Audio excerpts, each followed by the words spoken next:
Honest J. Nowak. Coming at you live. Alright.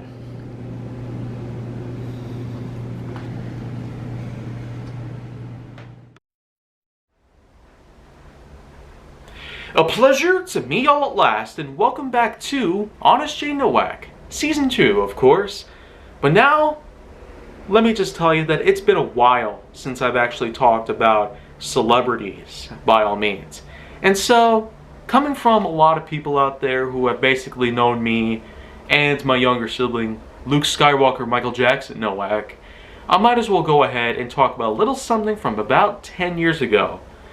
Phillip Phillips. For episode 864.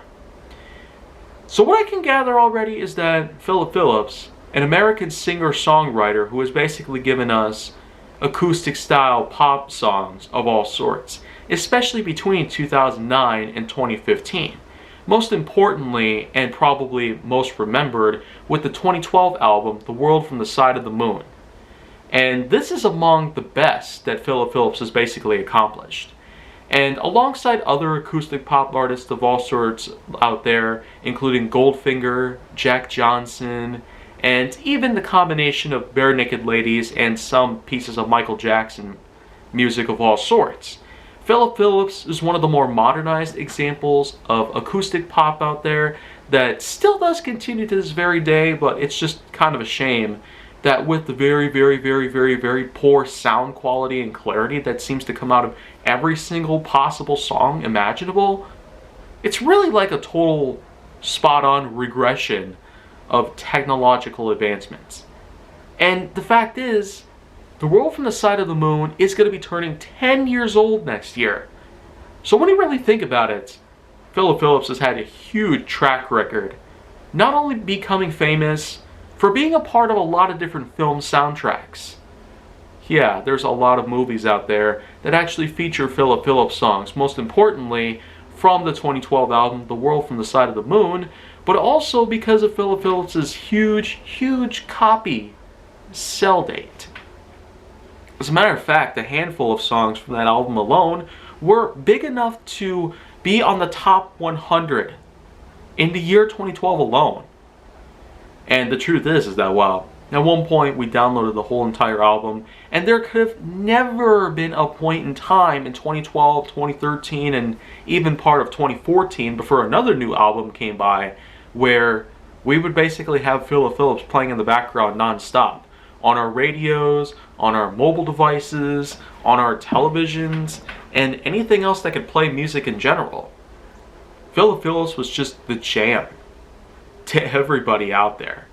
I myself was not quite understanding about it. More or less, I felt like I was a bit jealous back in the day. I almost made it seem like I was a huge hater of Phillip Phillips. But being all grown up now, mature, conscious, alert, intelligent, strong, and powerful, I can really see why now, at this point in time, Phillip Phillips was just the craze about 10 years ago. At the same time that PSY hit it big with Gangnam Style. I tell you, the whole 10-year span that's happened since those were even released, they've been pretty darn big. But when it comes to Phillip Phillips nowadays, still having a pretty big net worth of millions of dollars, which is certainly quite a big pale in comparison to a lot of other artists nowadays, or many other celebrities as a whole, but Phillip Phillips still does have a huge place in our hearts, being one of the greatest acoustic pop stars of the early 2010s, and was also a pretty big smash hit amongst most film soundtracks, which included most songs from that one album alone. I could hardly ever get away from the fact that such films like The Amazing Spider-Man 2 from 2014 really went on as far as possible to give us something that we never quite expected.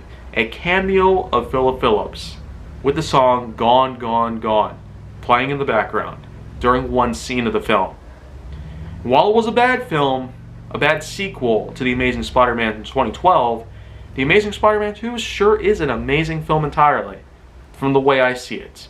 as a seeker of films. But being a seeker in music as well, I never quite imagined that Philip Phillips's many other hits would somehow not be as good, because how is the whole entire album that spectacular if you cannot really pay attention to most of the other songs?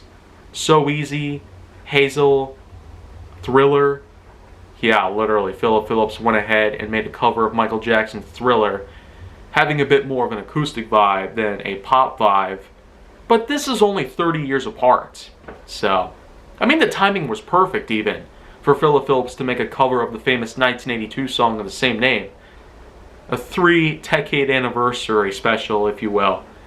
And not to mention, probably the best ones of all of them, Can't Go Wrong and Wicked Game, which I really see as probably the best of all of them. But there is one in particular that actually really thrills me so much from that whole entire album that I actually have it on Kaiju Force Neo's Ecstatic Mixover. And it's in fact the self-titled single, The World from the Side of the Moon. Yeah, a lot of albums do have their album-based singles, pretty much. So you can get a little more mileage. I tell you, of all the songs from that one album, and it's a pretty big album actually, with more than 15 songs altogether, if you include the bonus tracks out there.